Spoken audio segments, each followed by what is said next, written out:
வணக்கம். இன்றைய கலந்துரையாடலுக்கு உங்களை வரவேற்கிறோம். ஒரு நிமிஷம் யோசிச்சு பாருங்க. இன்னைக்கு இருக்கிற பெரிய பெரிய பிசினஸ் ஸ்கூல்ஸ்ல என்ன சொல்லித் தராங்க? குடும்பத்தையும் பிசினஸையும் ஒண்ணா கலக்காதீங்க. நிர்வாகத்தை தொழில்முறை மேலாளர்கள் கிட்ட கொடுங்க. அப்பதான் கம்பெனி வளரும்னு சொல்றாங்க. ஆனா ஒரு பெரிய இந்திய நிறுவனம் இதுக்கு நேர் எதிரா ஒரு விஷயத்த செஞ்சு பிரம்மாண்டமா ஜெயிச்சிருக்கு. அவங்களோட தாரக மந்திரமே குடும்பம் தான் முதல்ல. இந்த வெற்றிக்கு பின்னாடி இருக்கிற ரகசியம் என்ன? வாங்க, முருகப்பா குழுமத்தின் தலைவர் வி சுப்பையாவின் இந்த வித்தியாசமான தலைமை பண்பை பத்தி கொஞ்சம் ஆழமா பார்க்கலாம். நிச்சயமா. இது ஏதோ தற்செயலா நடந்த விஷயம் இல்ல. இது ஒரு நல்லா திட்டம் போட்ட உத்தி. சுப்பையா என்ன பண்றாருன்னா, குடும்ப ரத்த உறவுகளை வச்சே ஒரு பெரிய வர்த்தக கோட்டைய கட்டுறார். நாம இத ஒரு மரபணுக்களால் இணைக்கப்பட்ட ஒரு இந்திய கெய்ரெட்ஸ்னு சொல்லலாம். கெய்ரெட்ஸுங்கிறது ஒரு ஜப்பானிய சொல். அதாவது ஒன்னோட ஒன்னு இணைக்கப்பட்ட நிறுவனங்களின் கூட்டமைப்பு. ஆனா இங்க அந்த இணைப்புக்கு பசை எதுன்னா அது குடும்பம்தான். நவீன மேலாண்மை கோட்பாடுகளுக்கு இது ஒரு பெரிய சவால். அவர் ஏன் இதை செய்யறார், எப்படி செய்யறாருன்னு தான் நம்ம இன்னைக்கு பார்க்க போறோம்.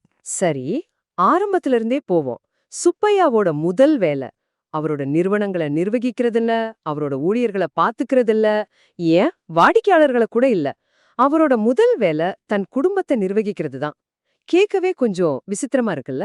ஆமா, ஆனா அதுக்கு பின்னாடி ஒரு தெளிவான வர்த்தக கணக்கு இருக்கு. முருகப்பா குழுமத்தோட சிஓஓ அழகப்பன் என்ன சொல்றாருன்னா, நாங்க குடும்பமா எவ்வளவு ஒற்றுமையா இருக்குமோ அவ்வளவு பெரிய ரிஸ்க்குகளை எங்களால எடுக்க முடியும்னு சொல்றாரு. அதாவது குடும்ப ஒற்றுமையா அவங்க ஒரு பலவீனமா பார்க்கல, அதை தங்களோட மிகப்பெரிய பலமா பயன்படுத்துறாங்க. அப்போ அவங்க குடும்பத்தையே ஒரு இன்சூரன்ஸ் பாலிசி மாதிரி பயன்படுத்துறாங்களா? மிகச்சரியா சொன்னீங்க. அது ஒரு இன்சூரன்ஸ் பாலிசி மாதிரி தான். இது ஒரு கூட்டு பொறுப்புன்னு சொல்லலாம். சுப்பையா குடும்ப ஒற்றுமைய ஒரு உத்தி சார்ந்த சொத்தா, ஒரு ஸ்ட்ராட்டஜிக் அசெட்டா பாக்குறார். குடும்பத்துக்கிட்ட ஒரு பொதுவான சொத்து, ஒரு பொதுவான நிதி ஆதாரம் இருக்கு. நாளைக்கு ஒரு பெரிய வளர்ச்சி திட்டத்துல முதலீடு செய்யணுமா, இல்ல ஒரு பிசினஸ்ல நஷ்டம் வந்தா அதை சரி செய்யணுமா, இந்த பொதுவான நிதியிலிருந்து எடுத்து பயன்படுத்திக்கலாம். இது ஒரு பக்கம் சரி. ஆனா இன்னொரு பக்கம் குடும்பத்துல ஒருத்தர் தப்பான முடிவெடுத்தா என்னாகும்? அங்கதான் இதோட இன்னொரு சிறப்பு இருக்கு. குடும்பத்துல ஒருத்தர் தவறான பாதையில போனா மத்த 4 பேர் அவரை சரிபார்த்து ஒரு சமநிலைக்கு கொண்டு வந்துருவாங்க. இது ஒரு விதமான செக்ஸ் அண்ட் பேலன்சஸ் சிஸ்டம்.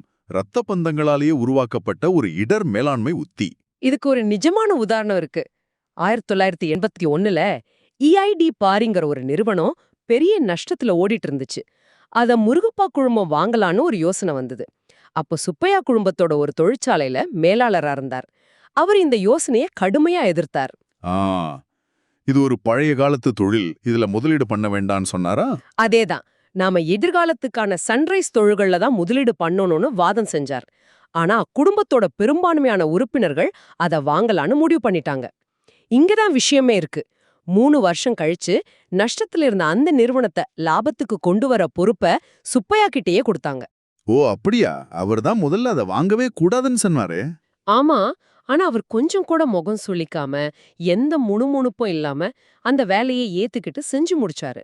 இது என்ன காட்டுதுன்னா, என்னோட தனிப்பட்ட கருத்து தோத்துருச்சுங்கிற ஈகோவை விட குடும்பத்தோட கூட்டு முடிவு தான் முக்கியம்னு அவர் எவ்வளவு ஆழமா நம்புறாருன்னு காட்டுது. இதுதான் அவங்க கட்டமைப்போட அடித்தளம். தனிப்பட்ட திறமை, தனிப்பட்ட கருத்துக்கள் இருக்கலாம். ஆனா கடைசியில குடும்பத்தோட கூட்டு நலன் தான் ஜெயிக்கும். ஆமா.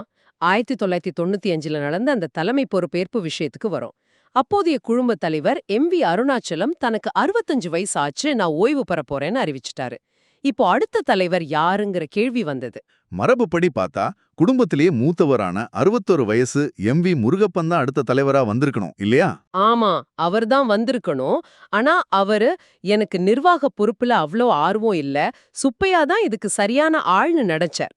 அதனால தலைவர் பதவியை ஏத்துக்க மறுத்துட்டார். வரிசையில அடுத்ததா இருந்தது சுப்பையா தான். அவருக்கு பதவி கிட்டத்தட்ட உறுதியாயிடுச்சு. ஆனா அவர் என்ன செஞ்சார் தெரியுமா? உடனடியா பதவி ஏத்துக்கிட்டாரா? இல்லவே இல்ல. அதுதான் இங்க முக்கியமான திருப்பம். சுப்பையா பல வாரங்கள் தன்னோட அண்ணன் முருகப்பன் கிட்ட போய், நீங்க தான் தலைவர் பதவியை ஏத்துக்கணும், அதுதான் முறைன்னு வற்புறுத்தினார். யோசிச்சு பாருங்க, தனக்கு கிடைக்க போற சேர்மன் பதவிய வேண்டான்னு சொல்லி தன்னோட அண்ணனை அந்த பதவியை ஏத்துக்க சொல்லி வற்புறுத்துறார். ஒரு சாதாரண கார்ப்பரேட் உலகத்துல இத கற்பனை கூட பண்ணி பார்க்க முடியாது. இது வெறும் பணிவு இல்ல, இது ஒரு ஆழமான உத்தி சார்ந்த நகர்வு. அது கொஞ்சம் விளக்குங்களேன். பாருங்க, எல்லாருக்கும் முன்னாடி தன்னோட மூத்த சகோதரரை தலைமை ஏற்கச் சொல்லி அவர் வற்புறுத்துறது மூலமா ஒட்டுமொத்த குடும்பத்துக்கும் ஒரு செய்தியை சொல்றாரு. என்னோட தனிப்பட்ட லட்சியத்தை விட இந்த குடும்பத்தோட கட்டமைப்பும் நல்லிணக்கமும் தான் எனக்கு முக்கியங்கிற செய்திய ரொம்ப அழுத்தமா பதிவு பண்றாரு. இது அவர் தலைவர் பதவியை ஏத்துக்கிட்ட பிறகு அவரோட முடிவுகளை மத்தவங்க ஏத்துக்கிறதுக்கு ஒரு வலுவான அடித்தளத்தை அமைச்சு கொடுக்குது. கடைசியில பல வார முயற்சிக்கு பிறகு முருகப்பன் சம்மதிக்கவே இல்ல. அதுக்கப்புறம் தான் சுப்பையா தலைவர் பொறுப்பை ஏத்துக்கிட்டாரு. அவரே ஒரு இடத்துல சொல்றாரு, குடும்பத்துக்கு நான் தேவைப்பட்டா என்ன வேணும்னாலும் செய்வேன். என்னோட தனிப்பட்ட நலன்கள் ஒரு பொருட்டே இல்லைன்னு. சரி, அவர் இப்ப தலைவர் ஆயிட்டாரு. ஆனா அவர் முன்னாடி ஒரு பெரிய சவால் இருந்துச்சு. அது வெளியில இருந்து வரல, அவருக்குள்ளேயே இருந்துச்சு. அது அவரோட குணம். ஆமா, சுப்பையா தலைவர் ஆகிறதுக்கு முன்னாடியே ரொம்ப கடுமையானவர்னு பேரெடுத்தவர். குழுமத்தோட உராய்வு பொருள், அதாவது அப்ரேசிவ்ஸ் பிரிவுல வேலை செஞ்சப்போ அவருக்கு அப்ரேசிவ் சுப்பையான்னு ஒரு பட்டப்பேரே இருந்துச்சு. அந்த பட்டப்பேர்ல இருந்து ஸ்லேடைய கொஞ்சம் விளக்க முடியுமா? நிச்சயமா. அப்ரேசிவ்னா உராய்வு தன்மை கொண்ட பொருள், அதாவது தேய்க்க பயன்படுற பொருள். அதே சமயம் குணாதிசயத்துல அப்ரேசிவ்னா ரொம்ப கடினமான முரட்டுத்தனமான ஆள்னு அர்த்தம். அவர் தயாரிக்கிற பொருள் மாதிரியே அவரும் ரொம்ப உராய்வா கடுமையா இருப்பார்னு ஒரு கிண்டல். அப்போ கடுமையான சுப்பையான்னு சொல்லலாம். அதேதான். அவர் தலைவர் ஆனதும் தன்னைத்தானே ஒரு சுய பரிசோதனை செஞ்சுக்கிட்டார். அவரோட இந்த ஆக்ரெசிவான சண்டை போடுற குணம் ஒரு குடும்பத்தை ஒன்னா கட்டி ஆள்றதுக்கு உதவாதுன்னு அவர் உணர்ந்தார். இது குடும்பத்துக்குள்ள வெறுப்பத்தான் உருவாக்கும்னு அவருக்கு தெரிஞ்சது. இதுதான் ஒரு தலைவனோட முதிர்ச்சியை காட்டுது. சூழ்நிலைக்கு ஏத்த மாதிரி தன்னை மாத்திக்கிறது தான் உண்மையான தலைமை பண்பு. அவருக்கு முன்னாடி தலைவரா இருந்த ஒரு மாதிரி ஒரு கவர்ச்சியோ பெரிய தொடர்புகளோ தனக்கு இல்லைன்னு அவர் புரிஞ்சுக்கிட்டாரு. அதனால தன்னோட அணுகுமுறையை மாத்தி ஆகணும்னு ஒரு முடிவுக்கு வந்தார். இது ஒரு திட்டமிட்ட முடிவு.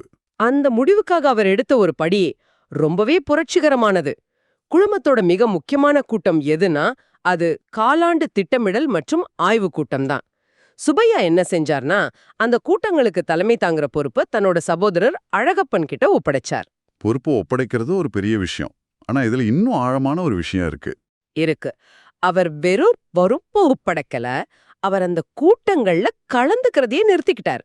யோசிச்சு பாருங்க, ஒரு குழுமத்தோட சேர்மன் அந்த கம்பெனியோட முக்கியமான கூட்டத்துக்கே வரமாட்டாரு. அதுக்கு பதிலா ஒவ்வொரு கூட்டத்துக்கும் முன்னாடி அழகப்பனுக்கு எல்லா விவரங்களையும் சொல்றது, கூட்டம் முடிஞ்சதும் அவர்கிட்ட இருந்து எல்லாத்தையும் கேட்டு தெரிஞ்சுக்கிறதுன்னு ஒரு புதிய முறையை உருவாக்குனார்.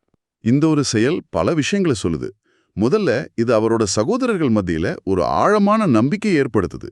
உங்களை நான் முழுசா நம்புறேன், என்னோட ஈகோவை விட கம்பெனியோட கூட்டுச் செயல்பாடுகள் தான் எனக்கு முக்கியம்னு அவர் சொல்லாம சொல்றார். ஆமா, சுந்தரம் ஃபாஸ்ட்னர்ஸ் நிறுவனத்தோட தலைவர் சுரேஷ் கிருஷ்ணா இத பத்தி சொல்லும்போது, அதிகாரத்தை விட்டு கொடுப்பது சுப்பையாவுக்கு எளிதா வந்திருக்காது. இது அவர் வேலைக்கு கொடுக்கிற அர்ப்பணிப்பை காட்டுதுன்னு சொல்றாரு. கண்டிப்பா. ஒரு தலைவரா தன்னோட அதிகாரத்தை நிலைநாட்டுறதுக்கு பதிலா அதிகாரத்தை பகிர்ந்து கொடுத்து மத்தவங்கள வளர்த்து விடுறார். இது மூலமா குடும்பத்துக்குள்ள இருந்த அதிகார போட்டிங்கிற எண்ணத்தையே அவர் உடைக்கிறார். அப்போ இதிலிருந்து நாம என்ன தெரிஞ்சுக்கிறோம்னு ஒரு முறை தொகுத்து பார்ப்போம். இங்க ஒரு தலைவர் இருக்கார். அவர் தன்னோட பிசினஸ வலுப்படுத்த முதல்ல தன்னோட குடும்பத்தை வலுப்படுத்துறார். குடும்ப ஒற்றுமைக்காக தன்னோட அக்ரெசிவ் குணத்தையே மாத்திக்கிறார். பதவிக்கு வந்த பிறகும் மிக முக்கியமான பொறுப்புகளை மத்தவங்களுக்கு பகிர்ந்து கொடுக்கிறார். இந்த மாதிரி ஒரு அமைப்பு தான் மரபணுக்களால் இணைக்கப்பட்ட இந்திய கைரட்ஸுன்னு நம்ம சொல்றோம். இது இன்னைக்கு பல இந்திய குடும்ப தொழில்கள் போற பாதைக்கு நேர் எதிரானது. பல நிறுவனங்கள் அதிகாரத்தை பரவலாக்கி தொழில்முறை சிஇஓக்களை நியமிக்கிறாங்க. ஆனா சுப்பையா இன்னும் அதிகமா குடும்பத்தை இறுக்கி பிடிக்கிறார். இந்த குடும்ப ஒற்றுமையோட மையம் எதுன்னு சுப்பையா நம்புறாரு தெரியுமா? ஆதாரம் என்ன சொல்லுதுன்னா, இந்தியனாக இருப்பதுதான் இந்த ஒற்றுமையின் மையம்னு அவர் நம்புறாராம். அதனாலதான் குழுமம் தேசிய நலனுக்கு சேவை செய்யும் துறைகளில் முதலீடு செய்யுதுன்னு சொல்றாங்க.